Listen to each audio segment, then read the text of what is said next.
Hello, my name's Will, and what I do is I talk a lot about workplace violence, and that incorporates subjects around lone working, personal safety, and dealing with difficult, shall we say, people or incidents.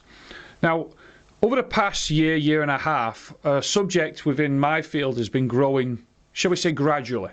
And over the past, shall we say, week or two, the subject's actually just come to a point of where I thought I'd make a video on it. And what it is all about social media to staff in the workplace from, i.e. customers, clients, or somebody that they're dealing with. So that person, that individual, has got the details, the full name of the person, and tracked them down via Facebook, LinkedIn, or some various social media site, and then gave them, shall we say, degrees of abuse.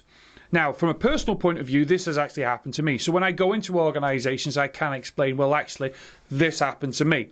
I used to post certain things. I used to be on certain social media sites. And when I got a degree of abuse, it got to a point of where I was thinking, am I doing something wrong? But then when I spoke to colleagues and I spoke to friends of mine and professionals, they all said, no, it's just somebody that is, shall we say, taking enjoyment in making your life uncomfortable.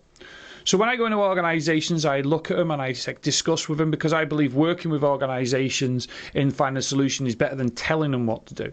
And what we do is we look at things like, well, what social media procedures have we in place? And yes, a high degree of them have them in place, shall we say, for the conduct within the organisation.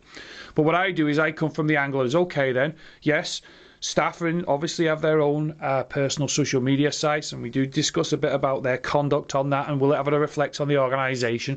But we also look at it from an organisational point of view. Okay, let's say one of our staff does get degrees of abuse through the social media sites, and it brought to the attention of the organisation. What are we going to do? How do we support that staff member? What steps do we put in place to show that that staff member that we're here to help them? And it's all through, for instance, looking at, shall we say, how do we report it? How do we record it? How do we inform the social media platforms like I did when I got that degree of abuse? What do we actually do to, shall we say, improve the personal safety of the organisation and that staff member? So that's the organisation. Then we flip it over to the actual staff members and we discuss with them, okay, what's the best methods of how we communicate with people? How do we communicate with people? How do we, shall we say, recognise somebody that's probably stepping over that professional line into a personal line or into the point of being abusive? How do we look for these signs, and what do we actually do? Again, if it's a personal point of view, do they want to go to, shall we say, the social media platforms themselves, or do they want to work with the organisation? And it is something that's increased because the way we communicate.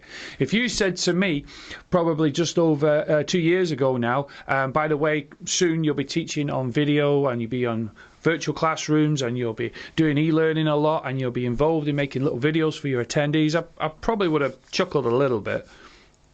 But it's the way we communicate.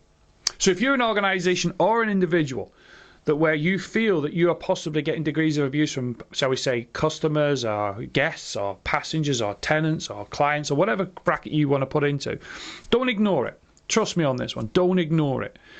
Address it. Have your organisation address it and put measures in place. Because when a person, individual, believes that they can get away with abusing you via social media, trust me, they're not going to stop. They will continue because they're looking for a reaction. Thank you for watching. Please look at all our videos on our YouTube channel. We've got loads on there that we try to put out as many as we can to, shall we say, support. Afraid it is me all the time, but I'm the only one that volunteers to do it. Please follow us on our LinkedIn account, on our quelltraining, or join me, Will Holland. I'm more than happy to, shall we say, share knowledge or gain other knowledge from other people and elements of, shall we say, improving, shall we say, staff safety. Stay safe, whatever you're doing, and bye for now.